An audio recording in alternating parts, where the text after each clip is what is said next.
방금 전해드린 것처럼 이렇게 해외 국채나 금리 등을 기반으로 한 파생 결합 상품, DLF 상품이 대규모 손실을 눈앞에 두게 됐는데요.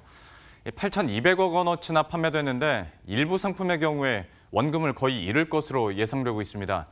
일부 투자자들은 은행들이 구조가 복잡한 고위험 상품을 안전하다고 속여 팔았다면서 집단 행동에 나설 테스입니다. 경제금융부의 조정현 기자와 함께 자세한 내용 알아보도록 하겠습니다. DLF 같은 경우에 네. 전체적인 금리 인상기에 대해서도 적합하다라는 홍보도 많이 했었고 네. 또 해외 투자도 사람들이 관심을 갖다 보니까 은행에서 소위 뜨는 상품이다, 네. 미는 상품이다 했었는데 지금 상황이 많이 안 좋아지고 있죠. 그렇습니다. 일단 DLF의 구조를 보면 현재 문제가 되고 있는 게 해외 금리 연계형 어떤 파생 결합 상품이 문제가 되고 있는데 기초자산의 어떤 금리가 오르면 수익을 주는데 반대의 경우에는 손실을 입게 되는 그런 구조의 상품들이 지금 문제가 되고 있습니다. 이 금리가 약정 수준 이상이면 연 3에서 한 4%, 아까 리포트에도 나왔지만 최대한 4% 정도의 수익을 볼 수 있지만 이게 일정 구간 이하로 떨어져 버리면은 원금 100% 손실이 나는 그런 고위험 상품인데요. 예. 금융감독원 발표를 보면 해외금리 연계형 상품의 이 DLF 판매 잔액이 8,200억 원을 웃도는 수준인데 특히 좀 주목을 받는 부분이 은행이 이걸 거의 팔았습니다. 그 은행 중에서도 우리은행과 하나은행이 대부분의 상품을 팔았는데요. 두 은행이 7,900억 원 이상을 판매한 걸로 지금 나타나 있는데요. 지금 예. 제 뒤에 보이는 건 독일 국채 금리가 지금 나오고 있습니다. 이 개인 투자자 3,600여 명이 7,300억 원을 투자해서 인당 평균 투자액이 2억 원에 달하고 있습니다. 예. 그 판매 잔액 혹시 지금 띄워줄 수 있으면 한번 볼까요? 잠시 안 나갔는데 상품의 판매 잔액이 지금 8,200억 원을 넘어선 상황이지 않습니까? 네.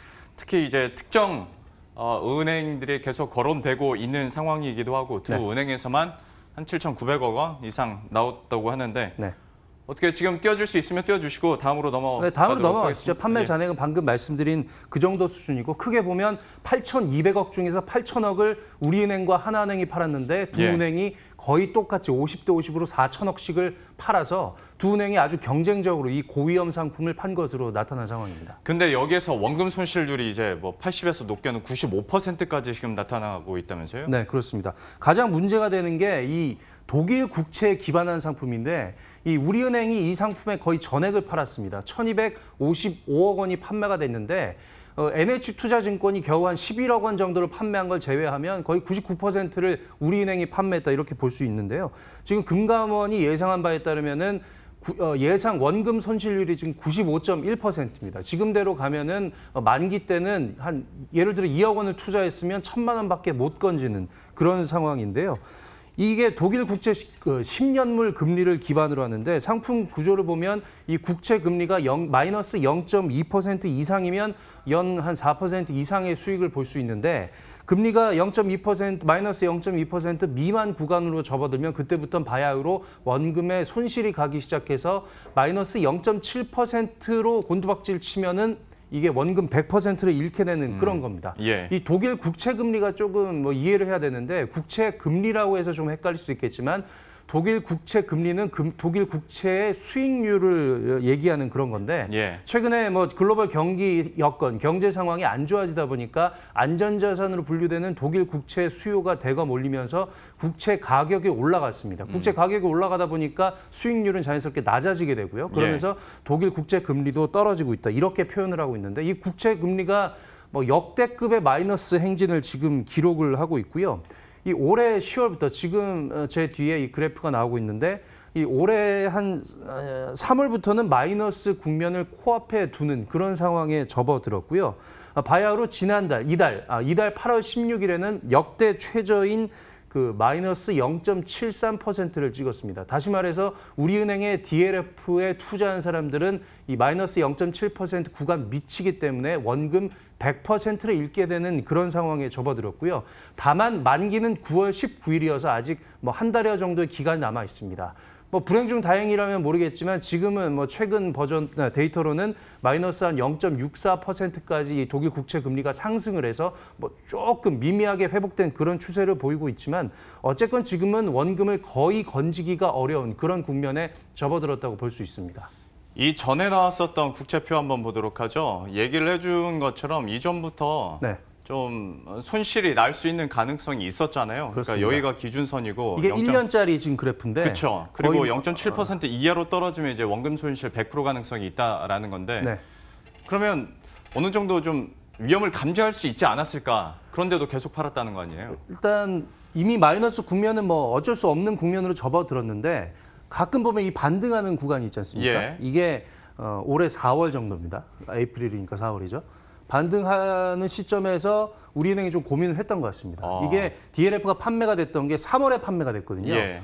3월에 좀 이렇게 반등하는 국면도 있기 때문에 뭐 홍보하는 입장에서는 반등하기 때문에 그리고 또 마이너스 0.2는 아직 마이너스 0.2는 미치고 그리고 또 반등하고 있기 때문에 수익을 볼 수 있다 이렇게 홍보는 할 수 있는 상황인데 예. 문제는 다시 떨어졌잖아요. 그렇죠. 그래서 5월에 접어들면 이미 뭐 0.2%의 마이너스 0.2 근접을 하고 있는 그런 상황인데 좀 뒤늦게 우리은행이 부랴부랴 대책을 마련해서 5월 중순에 그러니까 반등했다 다시 고꾸라지는 시점에 이 원금 손실을 입는 구간을 마이너스 0.2에서 마이너스 0.3 여기로 내렸습니다. 예, 한 이 정도 선이 네, 되겠네요. 이 정도 선으로 예. 내려서 조금 뭐 갭이 있다라고 볼 수 있는데 문제는 그 이유겠죠. 뭐 계속 그렇죠. 떨어져서 결국에는 지금 판매를 중단한 그런 상황이고요. 뭐 투자자들 입장에서는 지금 마이너스 0.646으로 나와 있지만 예. 뭐 마이너스 0.7로 만약 떨어진다면 원금을 100% 잃게 되는 뭐 마이너스 0.646이어도 거의 95% 잃게 되는 그런 상황이기 때문에 굉장히 뭐 심각한 상황이라고 볼 수 있겠습니다. 그러면 이걸로 이렇게 파는 이 과정에서 네.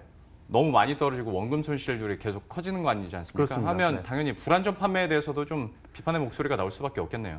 일단은 독일 하면 뭐 믿고 쓰는 독일산 뭐 이런 얘기 있지 않습니까? 예. 뭐 독일 국채하면 굉장히 안전자산으로 분류가 되고 굉장히 안정적인 흐름을 보이고 있다 이런 식으로 처음에 홍보가 됐었는데 지금 불안전 판매 의혹이 지금 투자자들 입장에서 좀 제기가 되고 있습니다.